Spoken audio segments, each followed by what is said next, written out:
Hi everybody, welcome back to MJ Homestead. Today it is fall, or starting fall, so what I am doing today is canning apples for apple pie using my grandmother's recipe. And I thought maybe you guys would like to come along with me, and I will also put the ingredients and instructions and everything like that down in the description, and hopefully you guys can try it and it works out great for you. So come on along and I'll show you what I'm doing.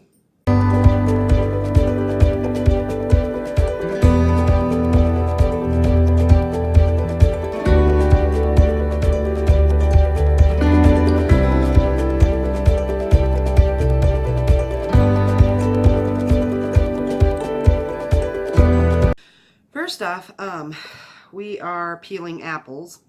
I went to a friend's house that I used to work with and picked a bunch of apples off of her trees, and because my trees didn't get any apples again this year, so I'm not sure what's going on with our tree, but we're gonna have to probably plant some more apple trees and see what's going on. But all I'm doing is peeling apples and then slicing them, and obviously you know how to peel apples, but I'll show you how I do it, and if it's easier, if you have one of those peeler things, which I do, but I just don't feel like getting it out and cleaning it, and this is just as fast, so I kind of like to cut them in the size wedges that I like, so I'll show you what I'm doing.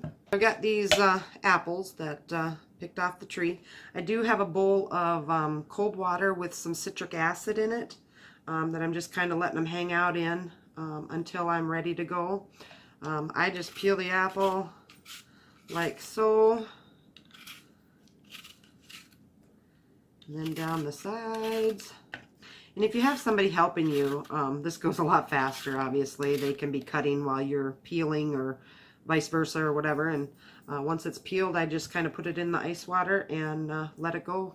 All right, to slice them, all I do is I take my butcher knife, I cut it in half, put it down on its flat surface, cut it, and then kind of rock it on the sharp edge or whatever, and cut it again. And I do that with all of the pieces. And like I said, there's probably an easier way to do this, but I'm just doing it this way because I like how I can do the apple slices in thickness. Now you can take a peeler or a core, apple or whatever these are, melon ball core or whatever, and then just dig that center out of there. You can do that, or you can take your knife and, you know, get that out and do it that way. But I just slice them in probably about 1/4 inch slices. Maybe that's a little bit bigger than a 1/4 inch, but just kind of right around in there. And then continue to do that, putting them back in the citric water. And the citric water is actually so that they don't get start turning brown on you. And then that way you can do that and have some nice looking apples. So I'll get these sliced up, and then we'll show you what I do from there. Okay, so I went ahead and sliced these apples. You can see that. And they're all sitting in this citric water. What I'm going to do now is fill the jars. And it's really easy. You just take your jar, your ball jar. This one's got some in that I'd already had cut. And you're just going to put your apples in there. And you're going to want to pack them pretty tightly. Make sure that you get as many in there as you can. You're going to put it down and just kind of push, making sure that it's pretty tight. And then you're going to fill all the way, pretty much all the way up to the top, maybe like to this first ring here. And make sure they're all packed down. Now you can do these in wide mouth, or you can do them in the small mouth. I'm doing some in both. But I'm doing the wide mouths first because my mom likes the wide mouth jars better. So, and these are going to her house. So just continue to fill up your jars. Like I say, just really get them packed down in there so that they're pretty tight. and just keep on packing them until they're all tight. So I'm going to get these jars packed, and then I'll be right back and show you the next step. Okay, so we've got all of our jars packed. Now we're going to go to the, I guess the sauce you would call it, that you're going to be making to put over the apples. And I'll show you a list of ingredients of what you're going to need. And like I said, I'll put a description down in, or the recipe down in the description box. Okay, so you're going to need 1 cup of cornstarch, right there, 4½ cups of sugar, a teaspoon of salt, 2 teaspoons of cinnamon, ground cinnamon, 1 teaspoon of nutmeg, 3 tablespoons of lemon juice, and 10 cups of water. Now I've gone ahead and put all of that in my pan here, and this is kind of the critical part. Once you turn this on, you're going to heat this, and you're going to know when it's ready. Okay, so as you can see, it's kind of a brownish color, or a light, real light brown. At this point, you're going to turn your stove up to high, and you're going to stir this continuously. You are not going to walk away from this because it will burn in an instant. And it takes a while. So just kind of bear with me here. And then I'll show you as soon as it turns, you know it's done. And then we'll go on from there. And you'll start to see it get a little bit darker as you're going. That's okay, that's what it's supposed to do.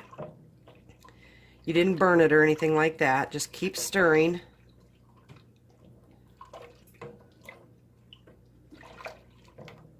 Okay, now that it's off the stove, you can kind of see the color of it. It's like a real dark, like a dark caramel. You can kind of see that. I don't know if you can or not, but you'll see it better in the jars here. So I've got my jars here, and you'll notice a couple of the jars have a little bit darker looking apples in it, and that's only because I didn't, I had some in the freezer, so I'm kind of cheating. Excuse me. I'm kind of cheating with this a little bit. I had some in the freezer from last year that I hadn't, I was going to make applesauce with it, but I never did. So I'm like, oh, I'm going to use these up. And they're perfectly fine. They'll be just fine in this. So let's start filling our jars. Okay, so the next thing you do is get your jars together and take the slurry or the sauce or whatever and just start filling your jars up. And you're gonna have to kind of wait to let it go down. Let me get this one out of the way so you can kind of see what I'm doing here. Just kind of let it filter down in there.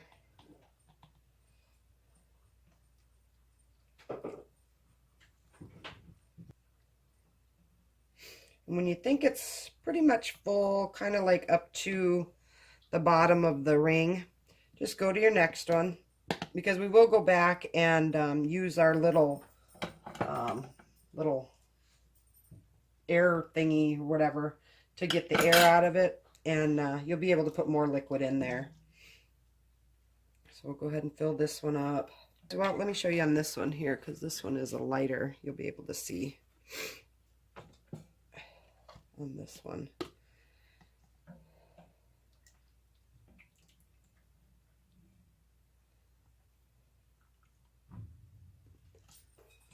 All right, so that's kind of where you're at with it. I'll show you up close here.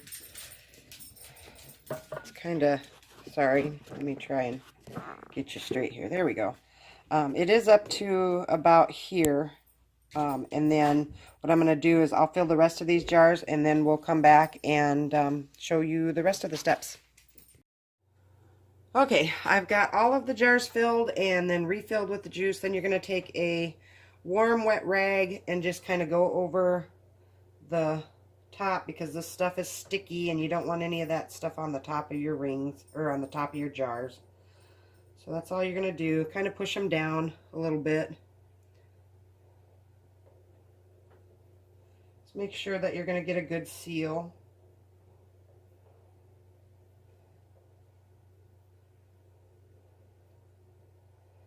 And then you're going to take your rings and go ahead and put it on your jars, finger tight, and then you're going to put it in a hot water bath, and you're going to process that at a soft boil for 20 minutes. So I don't have a water bath canner, so I'm just using my my pressure canner, and just not putting the lid on it, and we'll get that processed at a soft boil for 20 minutes, and then we'll be back to show you the final product. Alright everybody, here is the finished product after it's been in a water bath for 20 minutes. It looks like this mixture will do 10 quart jars. So Mom says she usually uses, what do you usually use? What do you mean?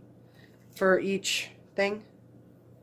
Two jars for either 2 regular pies or a deep dish. I might have a little bit left. Okay. All right, so there you have it, Grandma's apple pie filling.